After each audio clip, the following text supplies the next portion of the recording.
Hey, how's it going, guys? Welcome to my day one PC port review of Senran Kagura Estival Versus. So this is developed by Tamsoft and it's published by Marvelous USA and XC Games. This was previously on the PS4 and Vita exclusively, but they ported it over to PC, and it looks like it's going to be the PS4 version we're dealing with, which is great because the previous title that I covered on PC, Shinov Versus, when I did the day one port review, that game was a direct Vita port because there was no PS4 version, and the textures and graphics were very muddy.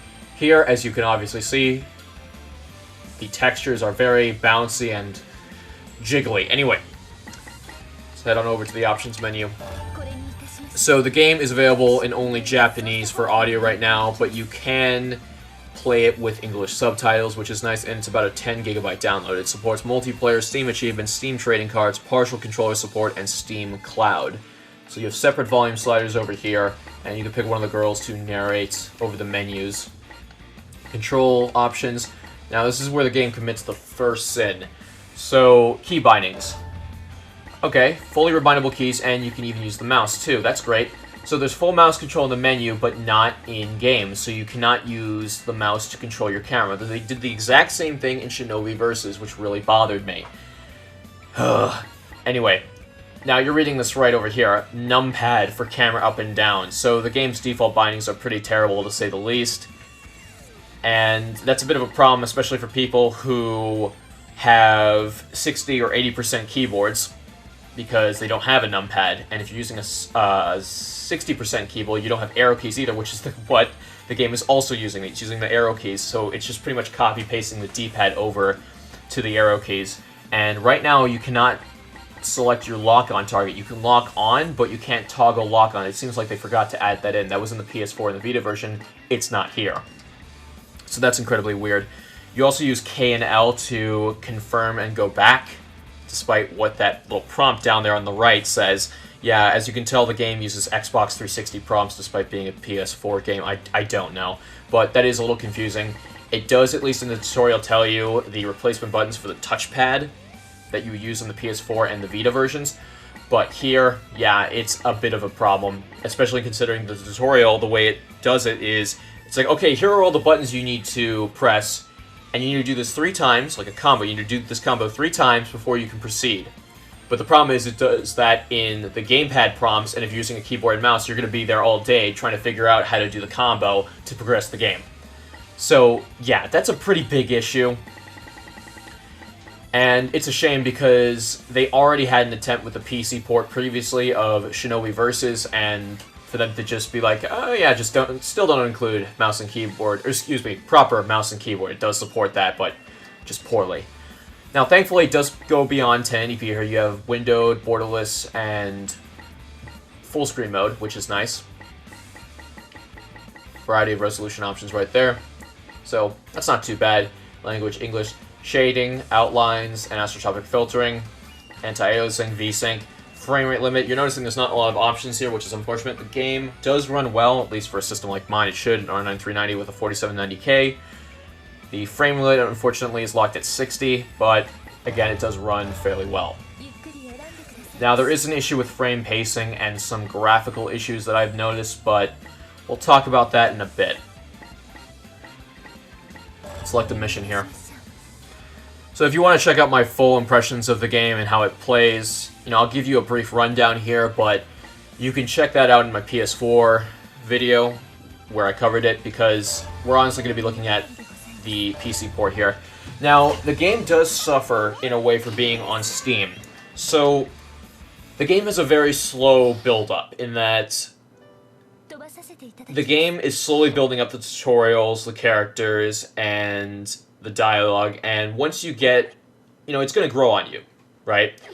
You're going to get used to more combos, more characters, and more enemy types. But at the beginning, it's very slow-paced in that you're going to be fighting a lot of the same enemies, you're going to be doing a lot of tutorials, and you're going to be skipping through a lot of dialogue segments. So if you skip through everything, you can probably let it grow on you in about an hour, but it's just an issue where Steam's refund policy is once you play past 2 hours, it's very difficult to get a refund for it if you don't like it. It's not hard to get a refund for a game on Steam, it's just that when you pass that 2 hour mark, it's very difficult. Alright, so welcome to Estival versus again. It plays a little bit like Dynasty Warriors. You have the, XY combo system, but you have a lot of aerial moves. You have transformation abilities like here. There's also one, and obviously as you can tell, you know where this game... you know where this game was made. Is that even a question? And it's not all fan service. The game is actually quite fun once you get into it, once you get a little further into it. But the beginning, where I am at, can be fairly repetitive, and a lot of the characters just aren't very fun to play as. Some are really fun, though. I am not a particular fan of this one right here. I can never remember her name. Some people have criticisms of the game's so-called characters. They're not really characters, they're more characters, if I can pronounce that correctly. But I feel like they have just enough emotion and just enough lines of dialogue and good voice actresses to rise them above pretty much most generic anime. And, to an extent, video games. So it's not too bad. So as you can tell, the character models are pretty good right there. Not a lot of problems. Some of the textures are bumped up a little bit, so you have a higher internal resolution. The problem is that you have some issues like shimmering effects. It's not too noticeable here. You look on the stands over there. But on other levels where there's a lot of lighting differences, I've seen issues where the textures would just almost flicker. Like it's just this weird shimmering effect. Now, I talked about the frame pacing previously. It seems that when you move the camera, in some ways, or when there's some character movement going on with some of the animations, the pacing of it just feels really off, like everything's just slowing down. And for some characters, this one in particular, it can get a little frustrating.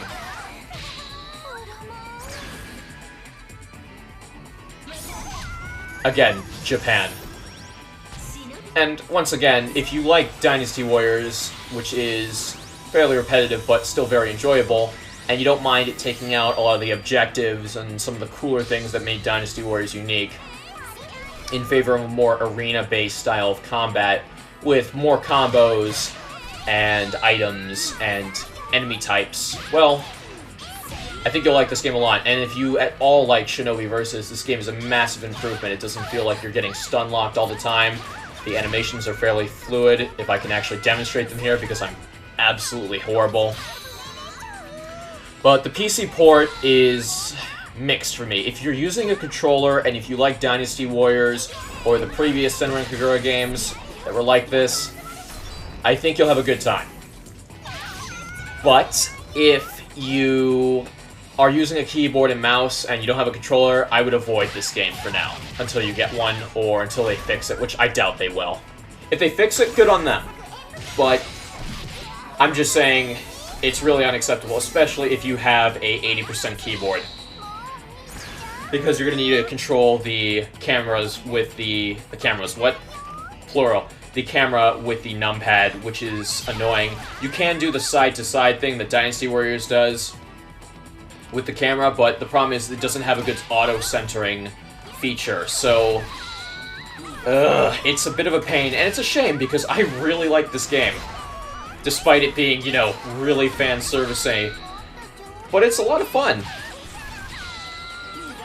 Some of the voices can get a little annoying. Some of the characters are not very interesting. Frame pacing is a bit annoying for the PC port, and the shimmering and some of the low-res textures is not approved by me. But it's still a lot of fun. And, like I said, if you like Dynasty Warriors, if you like the hack-and-slash feel of it, if you want a little bit more in terms of combos, and if I can actually beat this character, that would be great. Nope. Well, at least I got to show you that. Yes, there's a lot of that. There's also RPG elements you can level up to get more special abilities, and I think that's one of the problems with this game, is that you really shouldn't be locking off special moves. But you can get money to unlock costumes and other cool stuff, and you can listen to the really kick-ass soundtrack when you play this game. I think that's one of the selling points of this game, is that you know, you're having a good time, just mindlessly hacking and slashing away, but it's under some really kick-ass music.